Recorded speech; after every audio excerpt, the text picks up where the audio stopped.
তৃতীয় সর্বোচ্চ রান সংগ্রাহক, কমপক্ষে 500 রান করা ব্যাটারদের মধ্যে সর্বোচ্চ গড়, 2000 রান করাদের মধ্যে তার চেয়ে বেশি স্ট্রাইক রেট মোটে 2 জনের। পরিসংখ্যানের বিচারে নির্দ্বিধায় ওয়ানডেতে বাংলাদেশের সেরা ব্যাটার সাকিব আল হাসান সেই সাকিবই কিনা দলে নাই, যার 82 রানের কল্যাণেই মিলেছিল চ্যাম্পিয়ন্স ট্রফির টিকিট। সিলেকশন প্রসেসে সাকিব আল হাসানের অবস্থানটা ছিল একজন ব্যাটসম্যান হিসেবেই আমাদের কাছে, এবং আমাদের এই দলে আসলে টিম কম্বিনেশনটা সাজাতে গিয়ে শুধু ব্যাটসম্যান হিসেবে তাকে আমরা এই 15 জনে অ্যাকোমোডেট করতে পারিনি। ওয়ানডে ফরম্যাটের আইসিসি ইভেন্টে সাকিব বরাবরই সেরা, 1600-র উপর রান, 40-এর বেশি গড়, 80-র বেশি স্ট্রাইক রেট সাকিবের অসাধারণত্বই প্রমাণ করে। পাকিস্তানের মাটিতেও এই ফরম্যাটে বাহাতি এই ব্যাটার দুর্দান্ত, 46 গড়, 95 স্ট্রাইক রেট, ভালো না বলে উপায় কই।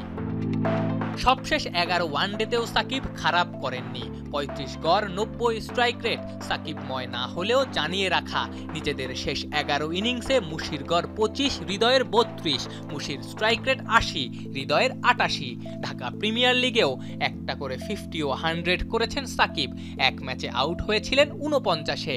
এক সময়ের বিশ্বসেরা অলরাউন্ডারকে তাহলে কোন পারফরমেন্সের ভিত্তিতে বাইরে রাখা হলো? পাবলিকলি এত ওপেনলি সাচ এ লিজেন্ডারি ক্রিকেটের কোন জায়গাটার জন্য তাকে দলে রাখা গেল না, এটা খুব একটা ভালো কথা না এগুলো নিয়ে ডিসকাস করা। তবে এই মুহূর্তে দলে যারা আছেন আমি বলবো যে তারা এগিয়ে আছেন, because they R with us. আমাদের ডোমেস্টিক ক্রিকেটে তারা খেলছেন এবং তারা আস্থাশীল।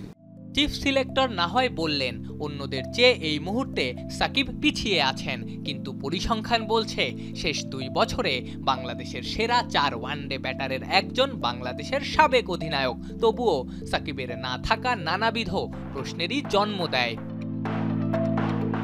এই প্রশ্নের অবশ্য উত্তর নেই, সাকিবের চোখের মতোই হয়তো ঝাপসা তার পরিসংখ্যানও। বেশ কয়েক মাস হেলমেটের স্ট্রাইপটা দাঁতে চেপে লড়েছেন, সেখানে যুক্ত হলো ডেবিউর পর প্রথমবার আইসিসি ইভেন্টে দর্শক বনে যাওয়ার কষ্টটা।